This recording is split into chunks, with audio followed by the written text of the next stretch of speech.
20 hours.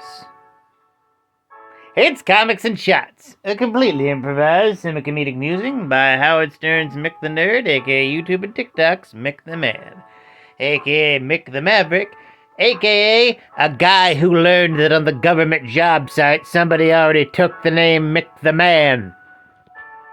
I'll find you, and I'll make you eat your legs. Today's subject: the current Nick Lowe controversies. There's two of them. One of them turned out to be a mistake. One of them is kind of a debatable controversy. We're going to get into the less bad one first. The less bad one had to be when, I'm not sure who sent the tweet, but basically someone who worked for Marvel posted a tweet saying that, who was it?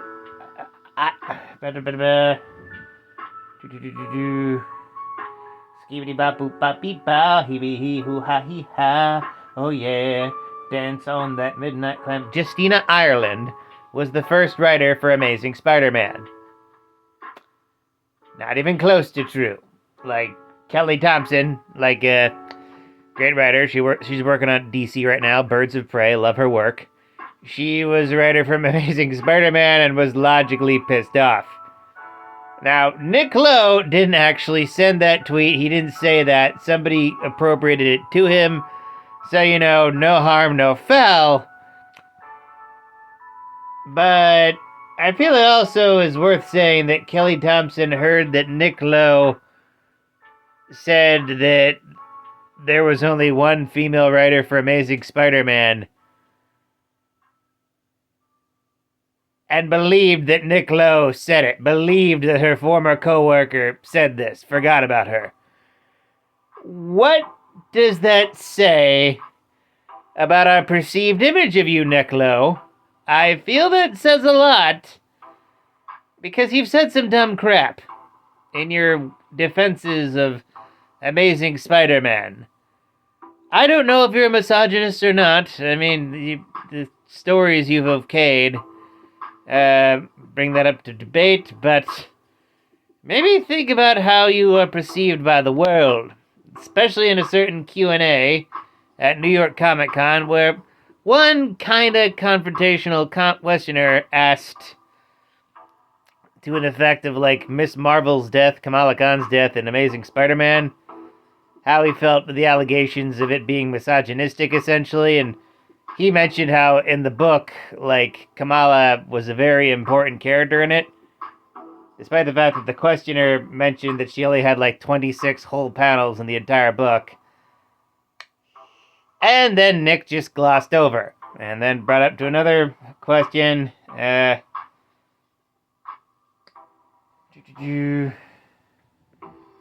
Hold on, I have it on my webs, my web wangins. Having a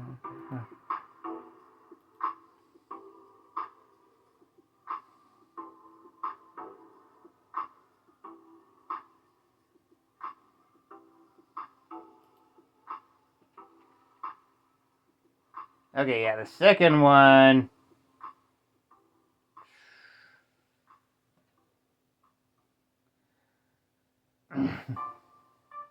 Oh, yeah. They asked if any male characters would be killed off in the same fashion. Nick said, we kill off male characters all the time. And then they followed up with, outside of their main book? And then he said, excellent question. Next person, please. Yeah, there's two ways to think about it. One, you can think of Nick just not wanting to interact with these people. He gets hate mail all the time. Two, one could think of it as Nick just straight up glossing over people's opinions.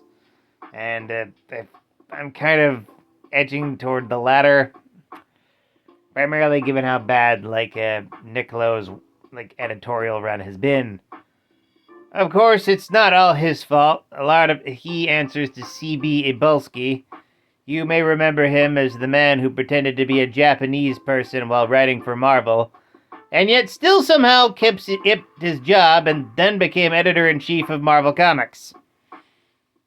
How does that make any sense? I have no idea. Like, I feel like Nick Lowe's part of the problem and CB Yabolsky, who allows this shit, is the main problem. Yeah, I've kind of heard horror stories about both of them. I don't know.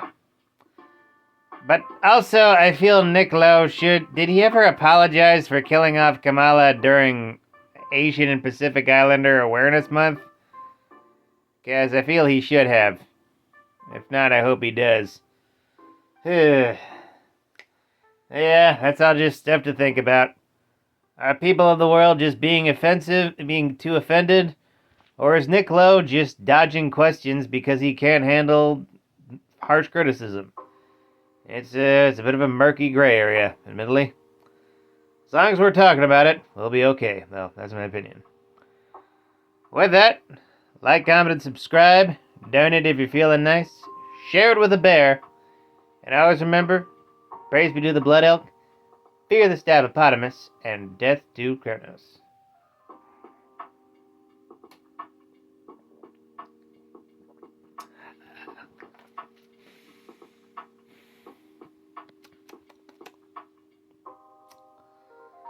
Even Ken Penders thinks Ian Flynn is being treated too harshly.